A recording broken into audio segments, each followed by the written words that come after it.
Good morning साथियों, कैसे आप लोग? उम्मीद करते हैं अच्छे होंगे और अपने परीक्षा की तैयारी कर पा रहे होंगे। साथियों, आज हम लोग अर्धवार्षिक परीक्षा 2024 के लिए यानी कल यानी 18 सितंबर से आपका एग्जाम स्टार्ट है। तो उसमें आपको सबसे पहले सामाजिक विज्ञान का एग्जाम देना होगा। द्वितीय पाली में विज्ञान का एग्जाम है। तो सामाजिक विज्ञान के क्लास 8 के क्वेश्चन पेपर को आज हम लोग इस वीडियो में देखेंगे। दोस्तों, यह मैराथन क्लास है। इसमें हम लोग क्लास 8 के सामाजिक विज्ञान के 2 मॉडल सेट को करेंगे, जिसमें से आपको एक मॉडल सेट यानी दोनों में से मिलाकर आपको 100% ओरिजिनल पेपर एक बनकर आएगा। तो वीडियो को लगातार एवं अंत तक देखते रहिए, आपको सभी चीज़ें समझ में आएंगे और एग्जाम में आपको 100% लाभ मिलेगा। तो जुड़ जाइए सभी लोग इस लाइव सेशन में। अभी लाइव कितना बज रहा है? 7:03 हो रही है सुबह पे। तो चलिए हम लोग अपने क्वेश्चन पेपर को देखते हैं।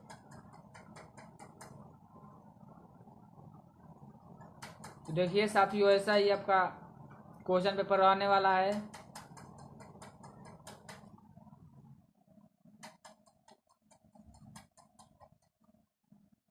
तो देखिए साथियों, आप लोग को ऐसा ही क्वेश्चन पेपर रहने वाला है, जिसमें देखिए सबसे पहले अपने क्वेश्चन पेपर में अपना नाम लिखना होगा। फिर क्रमांक यानी वर्ग क्रमांक ऐसा ही रहेगा आप लोग को। क्रमांक वर्ग क्रमांक मतलब रोल नंबर, फिर विद्यालय का नाम, फिर प्रखंड का नाम, फिर संकुल का नाम, फिर जिला का नाम। इतने लिखने के बावजूद आपको क्वेश्चन की ओर बढ़ना है। देखिए बढ़ते अपने क्वेश्चन की ओर। तो देखिए पहला क्वेश्चन कर रहा है सही विकल्प पर सही का निशान लगाइए। पहला है बक्सर का, देखिए लिखा हुआ है बक्सर का युद्ध कब हुआ था। तो बक्सर का युद्ध आप लोग भी जानते होंगे 1764 ईस्वी में हुआ था। दूसरा है सिल्क प्राप्त होता है। सिल्क किससे प्राप्त होता है? तो कोकून से सिल्क प्राप्त होता है। अगला देखते हैं क्वेश्चन। अब तीसरा है राज्य विधानसभा के लिए चुने गए व्यक्ति को क्या कहते हैं? तो उनको हम लोग कहते हैं विधायक, यानी खन ग number answer is the correct answer हो जाएगा। अब चौथा है कृषि कार्य में शामिल है। कृषि कार्य में क्या शामिल है? भूमि को जोतना, पशुओं को पालना, मछली पालना इत्यादि काम में शामिल है। तो हो जाएगा हमारा उपयुक्त सभी, यानी घ नंबर आंसर करेक्ट हो जाएगा। अब देखिए पांचवा है वास्को डिगामा कहाँ का निवासी था? तो वास्को डिगामा जो भारत का खोज किया था वो पुर्तगाल का निवासी था। देखते हैं अगला क्वेश्चन। साथियों, आपको ये 5 करा दिए ऑब्जेक्टिव क्वेश्चन। अब मिलान करना आपको ऐसे एग्जाम में दिया रहेगा। देखिए दूसरा कर है सही मिलान कीजिए। मिलान करना है। जैसे जगदीशपुर, जगदीशपुर के कौन थे? तो वीर कुंवर सिंह थे। जगदीशपुर आरा जिला में पड़ता है, ठीक है। अब लोहा, लोहा हेमाटाइट है। और फिर मिल जाएगा यूराल, यूराल पर्वतमाला, नीला दर्पण दीनबंधु मित्र, और कोनार कोना कोनधारी वृक्ष टूटेगा, ठीक है। तो अब देखते हैं अगला क्वेश्चन जो कि है सही मिलान कीजिए। सभी लोग बच्चे या सभी दोस्तों एवं साथियों जल्द से जल्द इस लाइव को शेयर कर दीजिए और अच्छे से आप लोग भी समझते रहिए। वीडियो में जो जो मैं पॉइंट बताता हूँ उसको नोट करते जाइए, ताकि आपके एग्जाम में 100% लाभ प्राप्त हो सके, ठीक है साथियों। देखते हैं अब तीसरा क्वेश्चन। तीसरा है सही के सामने सही तथा सही चिन्ह तथा गलत के सामने गलत चिन्ह का प्रयोग करें। देखिए पहला है 31 दिसंबर 1600 को ईस्ट इंडिया कंपनी की स्थापना हुई थी। सही बात है, तो सही हो जाएगा। दूसरा है एशिया विश्व का सबसे बड़ा महादेश है। एकदम करेक्ट है, सही है। तीसरा है भारत के संसद के 2 सदन है। तो ये भी सही है। अब चौथा है सड़क पार करने के लिए जेब्रा क्रॉसिंग का उपयोग नहीं करना चाहिए। तो ये गलत है, जेब्रा क्रॉसिंग का उपयोग हमें करना चाहिए। अब पांचवा है राज राम मोहन राय ने प्रार्थना समाज नामक संगठन बनाया। तो ये गलत है, ठीक है। अगला देखते हैं। एक बच्चे का कमेंट आ रहा है कि सर एक ही मॉडल सेट करवाएंगे। तो नहीं नहीं साथियों, हम 2 मॉडल सेट कराएंगे। पहले एक मॉडल सेट को पूरा कर लेते हैं, फिर उसको भी चालू करेंगे, ओके। अब देखिए अब रिक्त स्थानों की पूर्ति कीजिए, यानी रिक्त स्थानों की हमें पूर्ति करना है। खाली स्थान को जो कोष्टक में दिया गया है उसमें से देखकर एक को भरना है। तो दिया गया है पुस्तक में, तो उसमें से एक को भरना है। ऐसा ही आपके क्वेश्चन पेपर में दिया रहेगा, पैटर्न ऐसा ही रहेगा, ठीक है। बट दोनों मॉडल सेट से मिलाकर क्वेश्चन बनेगा। पहला है मारपीट करना डैश मामला में आता है। तो ये फौजदारी मामला में आता है। दूसरा है भलाई लौह इस्पात डैश राज्य में है। तो ये छत्तीसगढ़ में है। तीसरा है झारखंड राज्य डैश राज्य के विभाजन के परिणाम स्वरूप बना था। तो ये हमारे बिहार अपना राज्य के परिणाम स्वरूप बना था। अब चौथा है दो नदियों के बीच की भूमि को क्या कहते हैं? तो उसको कहते हैं दोआब। आपका मतलब होता है नदी, और दो तो यानी उनके बीच में, दो नदियों के बीच में, तो दोआब हो जाएगा। पांचवा है वंदे मातरम गीत की रचना डैश ने की थी। तो वंकिम चंद्र चटर्जी ने की थी। तो वंकिम चंद्र हो जाएगा। अब देखिए हमारा पांचवा है देखिए उसमें से हमारा क्वेश्चन है कि भारतीय संविधान की प्रस्तावना को लिखिए। तो भारतीय संविधान की प्रस्तावना ये प्रावधान की भारत प्रावधान है कि भारत के लोगों में राजनीतिक आकांक्षा पूर्ण होनी चाहिए। अब देखिए है मौलिक अधिकार कितने होते हैं, जी यहाँ पर है मौलिक अधिकार कितने होते हैं, सभी के नाम लिखिए। तो लिखा गया है मौलिक अधिकार 6 होते हैं, यानी 6 होते हैं जो निम्न है, यानी नीचे दिया गया है। पहला समता का अधिकार, फिर स्वतंत्रता का अधिकार, फिर शोषण के विरुद्ध अधिकार, धर्म की स्वतंत्रता का अधिकार, संस्कृति और शिक्षा संबंधी अधिकार और संवैधानिक उपचारों का अधिकार। कितना हो गया। अब देखिए अगला क्वेश्चन है, अगला है सावित्रीबाई फूले कौन थी तथा उन्होंने किन लोगों की अधिकारों की बात की थी। देखिए यहाँ पर लिखा गया है भारत की प्रथम महिला शिक्षक, समाज सुधारिका है एवं मराठी कवयित्री थी। उन्होंने अपने पति ज्योतिराव गोविंदराव फूले के साथ मिलकर स्त्री अधिकारों एवं शिक्षा के क्षेत्र में उल्लेखनीय कार्य किए। उन्होंने आधुनिक मराठी काव्य का अग्रदूत माना जाता है, उन्हें मराठी काव्य का अग्रदूत माना जाता है।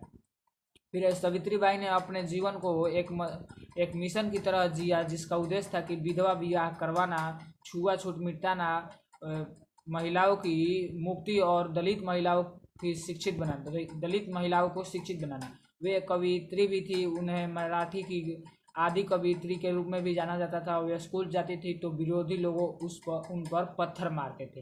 इनके बारे में यह है। अब देखते हैं 5वां क्वेश्चन है, किन्हीं निम्न में से किन्हीं 2 प्रश्नों के उत्तर दीजिए। 10 नंबर का प्रश्न है, 2 प्रश्न का उत्तर दिया। तो हम दिए दूसरा नंबर और तीसरा नंबर प्रश्न का। दूसरा प्रश्न है बिहार के कृषि की क्या विशेषता थी। देखिए यहाँ पर लिखा गया है कि बिहार राज्य के, यहाँ पर 5 का 2 लोग दिख रहा है, ठीक है। तो बिहार राज्य की मिट्टी गंगा नदी के बहाव क्षेत्र के होने के कारण कृषि के लिए उपयुक्त एवं उपजाऊ साबित है। भारत देश के बिहार राज्य में धान की फसल सर्वाधिक होती है। बिहार राज्य कृषि में अर्थव्यवस्था में अपना एक प्रमुख भागीदारी है। कृषि हेतु मैदानी भाग सर्वाधिक उपयुक्त माना जाता है। ये हो गया। लाइट से नहीं दिख रहा है, देखिए स्क्रीनशॉट ले लीजिए, लाइट को कम कर देते हैं, ठीक है। अब देखिए तीसरा हम लिखे थे मृदा का संरक्षण आप कैसे करेंगे। देखिए लिखा गया है कि जैविक खेती में बहुत सी खादों का प्रयोग किया जाता है, किंतु जैविक खाद के प्रयोग से भूमि अवस्था में सुधार होता है, जिससे भूमि में वायु संचार में वृद्धि होती है, जीवांश पदार्थ का निर्माण होता है।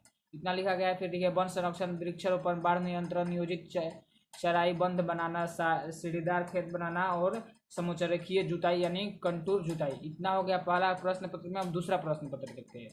तो देखिए साथियों दूसरा प्रश्न पत्र आपके सामने है स्क्रीन पर, इसमें लाइट कर दे क्या।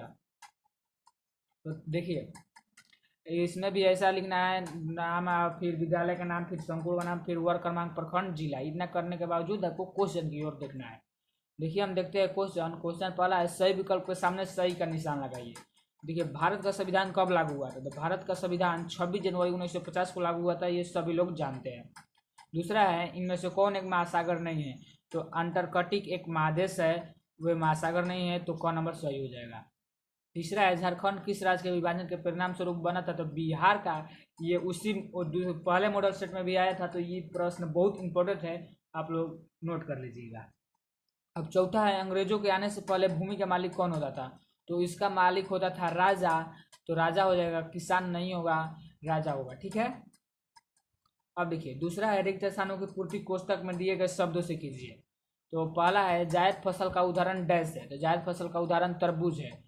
दूसरा है ख नंबर सन 1857 का विद्रोह डैश से आरंभ हुआ था। तो मेरठ से आरंभ हुआ था। अब तीसरा है सीमेंट उद्योग डैश उद्योग के अंतर्गत आता है। तो ये खनिज आधारित उद्योग के अंतर्गत आता है। अब देखिए अब है मशीनों से वस्तुओं के उत्पादन की प्रक्रिया डैश कहलाता है। तो ये कहलाता है मशीनीकरण कहा जाता है इसे, ठीक है।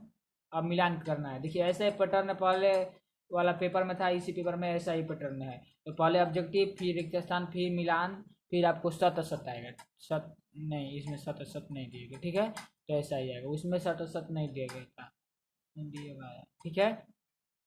तो देखते हैं स्तंभ, ये स्तंभ मिलान करना है। दुर्गापुर को पश्चिम बंगाल में मिला देंगे, सिल्क को भागलपुर में मिला देंगे, और लोकसभा निर्वाचित संसद के सदस्यों की संख्या 543 है। मंगल पांडे बैरकपुर के सेना वहीं पर सेना में काम करते थे, ठीक है। अब है कि नहीं 4 प्रश्नों का उत्तर दीजिए। 4 प्रश्नों का उत्तर देना है। पहला, ईस्ट इंडिया कंपनी की स्थापना कब हुई तथा इसका उद्देश्य क्या था। देखिए लिखा गया है, ईस्ट इंडिया कंपनी की स्थापना 31 दिसंबर 1600 ईस्वी में हुआ था। इसका प्रारंभिक उद्देश्य व्यापार करना था।